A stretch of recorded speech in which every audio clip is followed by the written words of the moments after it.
Test तो आपने कई देखे होंगे, मेडिकल टेस्ट की बात करूं और भी कई हेल्थ चेकअप होते हैं, लेकिन क्या आपने नार्को टेस्ट के बारे में सुना है?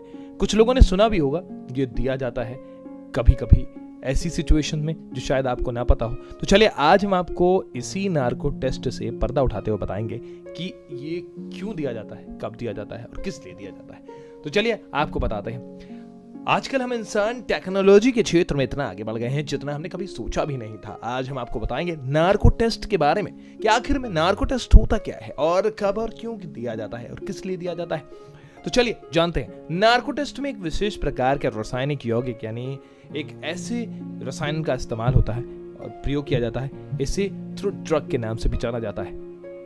ट्रुथ ड्रग एक साइकोएक्टिव दवा है जो ऐसे लोगों को दी जाती है जो सच बताना नहीं चाहते।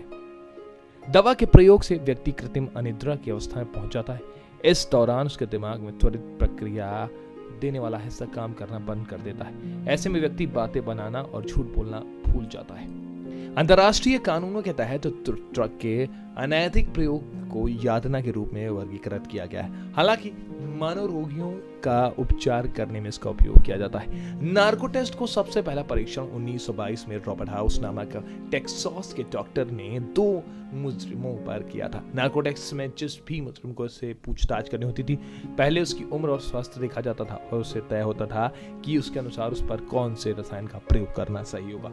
यदि दवाई गलत हुई तो इंसान की जान तक चली जाती थी, फिर इंसान के दिमाग पर बुरा असर भी पड़ सकता था।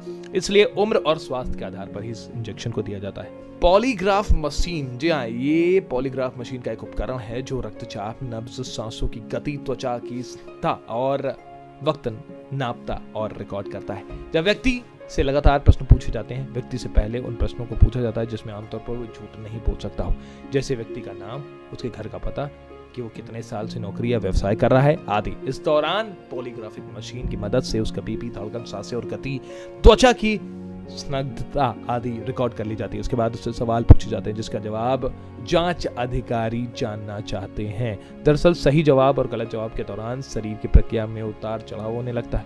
इस आधार पर सच और झूठ का फैसला किया जाता है। ब्रेन मैपिंग टेस्ट, जी हाँ, ब्रेन मैपिंग टेस्ट एक ऐसी जांच प्रक्रिया है जिसके तहत आरोपी के मस्तिष्क की हलचलों की और छवि की दशा को और उसके दोष का पता लगाया जाता है। ब्रेन मैपिंग टेस्ट का आविष्कार अमेरिकी न्यूरोलॉजिस्ट डॉक्टर लॉरेंस ए फॉरवेल ने किया था। इस टेस्ट में अभियुक्त को कंप्यूटर से जुड़ा हुआ एक हेलमेट पहनाया जाता है।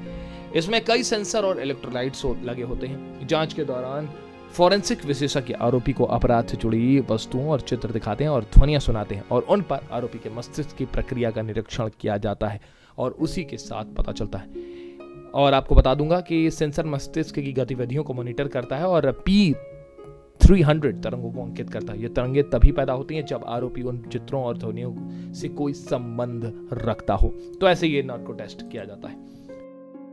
क्यूरन हेल्थ डेस्क की रिपोर्ट।